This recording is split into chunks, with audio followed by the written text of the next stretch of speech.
Kagulat World, handa na ba kayo sa isa na namang malaking laban para sa bagong tennis superstar ng Pilipinas? Matapos gulatin ang buong tennis world sa kanyang sunod-sunod na panlalaban sa mga elite players, muling haharap si Alex Ayala sa isa pang napakalaking hamon sa semifinals ng Berlin Tennis Open. Ang kanyang susunod na kalaban ay si Linda Noskova, ang world number 13 mula Czech Republic na kilala sa kanyang malalakas na serves at agresibong baseline game. Hindi basta-bastang semifinals ang napasok ni Alex. Bago makarating dito, pinabagsak niya ang dalawang top 10 players sa magkasunod na laban. Una niyang tinalo si Elena Rybakina, dating Wimbledon champion at world number 2.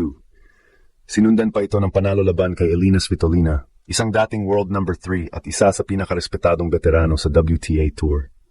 Dahil sa mga panalong ito, mas maraming tennis experts ngayon ang naniniwala na hindi na simpleng underdog si Alex. Isa na siyang tunay na banta laban sa kahit sinong player sa grass courts. Ang kanyang confidence, return game, at composure sa malalaking puntos ang naging sandata niya sa buong linggo. Ngunit may espesyal na kuwento ang semifinals na ito. May unfinished business sina Alex at Noskova. Sa kanilang huling paghaharap sa Indian Wells, dominado ni Noskova ang laban. Ngunit ibang Alex na makakaharap niya na ngayon. Mas mature, mas kumpiyansa, at mas sanay sa grass court ang Pinay sensation. Kaya ang tanong ng buong tennis world ngayon, magagawa ba ni Alex ang isa pang upset at makapasok sa pinakamalaking final ng kanyang career? Kung may isang salita na maaring ilarawan ang kasalukuyang takbo ng kampanya ni Alex sa Berlin, iyon ay explosive. Sa bawat laban niya na yung linggo, tila mas lalo siyang lumalakas. Hindi lamang siya nananalo. Pinapatunayan niyang kaya niyang makipagsabayan sa pinakamahuhusay na manlalaro sa mundo. Tingnan natin ang kanyang naging paglalakbay. Bilang wildcard entrant, hindi siya kabilang sa mga paboritong manalo sa torneo. Maraming analysts ang nag-isip na magiging mahirap para sa kanya ang makalusot sa unang bahagi ng draw dahil puno ito ng mga established stars at seeded players. Ngunit isa-isang binago ni Alex ang naratibong iyon. Ang pinakamalaking patunay ay ang kanyang sunod-sunod na panalo laban sa mga dating Grand Slam champions at top 10 players. Ang mga panalong ito ay hindi produkto ng suwerte. Ang mga ito ay resulta ng mahusay na execution, disiplina, at world-class tennis. Laban kay Svitolina, nakita natin ang isa sa pinakamagandang performances ni Alex ngayong taon. Napakalinis ng kanyang baseline game. Nakontrol niya ang rallies at na-pressure niya ang depensa ng Ukrainian star sa pamamagitan ng malalalim na returns at matatalinong shot selections. Isa sa pinakamalaking armas ni Alex ngayon ay ang kanyang return game. Habang maraming players ang umaasa sa lakas ng serve, si Alex ay nakabuo ng momentum mula sa kanyang pagbasa sa serve ng kalaban. Ito ang dahilan kung bakit nahirapan ang ilan sa pinakamalakas na servers na kanyang nakaharap. Ngunit mas matindi ang hamon sa semifinals. Si Linda Noskova ay isa sa pinakamabilis umangat na bituin sa WTA Tour. Sa edad na 21, nasa world number 30 na siya at itinuturing na isa sa mga pinakamapanganib na young players sa women's tennis. Ang kanyang laro ay halos kabaligtaran ng estilo ni Alex.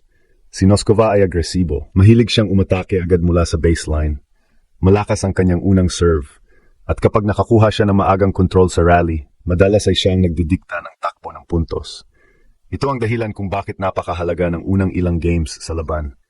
Kapag napigil ni Alex ang serving rhythm ni Noskova, maaring mabuksan ang oportunidad para makontrol niya ang laban. Ngunit kapag nakapag-init ang Czech star, maaring maging mahirap habulin ang momentum.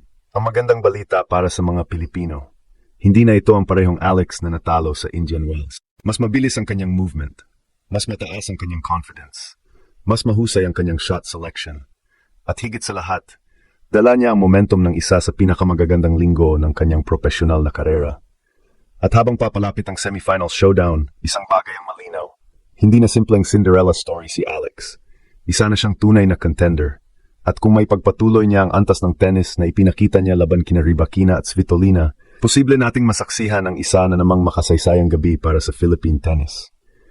Ngayon naman ay pag-usapan natin ang pinakamahalagang bahagi ng laban na ito. Ang mga susi para makagawa si Alex ng isa na namang malaking upset at makapasok sa finals ng Berlin Tennis Open. Una sa lahat, kailangang pagtuunan ni Alex ang pinakamalakas na sandata ni Linda Noskova, ang kanyang serve. Hindi lihim na isa si Noskova sa mga pinakamahusay na young servers sa WTA Tour. Sa kanyang quarterfinal match, nagpakawala siya ng maraming aces at halos hindi nabigyan ng pagkakataon ang kanyang kalaban na makabalik sa rally. Kapag gumana ang kanyang first serve, napakahirap niyang basagin.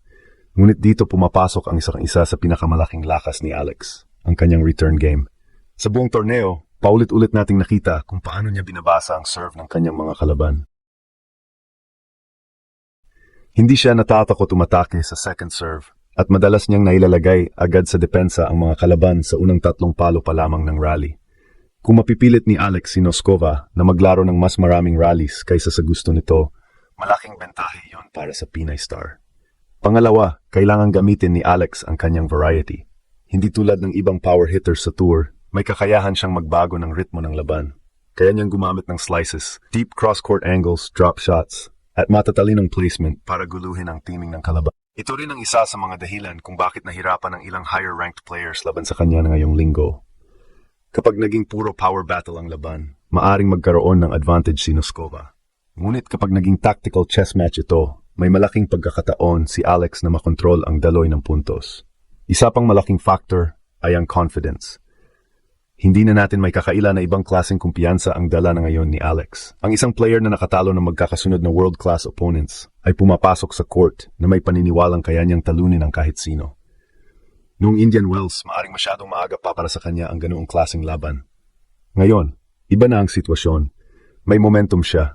May panalo siya laban sa mga elite players. At higit sa lahat, may karanasan na siyang humarap sa pinakamalaking pangalan sa WTA Tour. Kaya naman marami ngayon ang naniniwalang hindi na simpleng revenge match ito.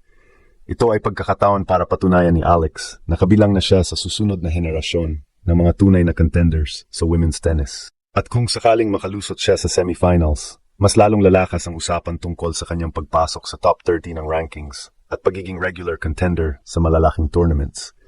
Hindi na ito pangarap lamang. Unti-unti na itong nagiging realidad. Para sa milyon-milyong Pilipino na sumusubaybay sa kanyang paglalakbay, bawat panalo ni Alex ay hindi lamang personal na tagumpay. Ito ay tagumpay ng buong bansa. Ano man ang maging resulta ng semifinals showdown na ito, isang bagay ang malinaw. Si Alex ay hindi na basta promising prospect lamang. Isa na siyang tunay na puwersa sa world tennis.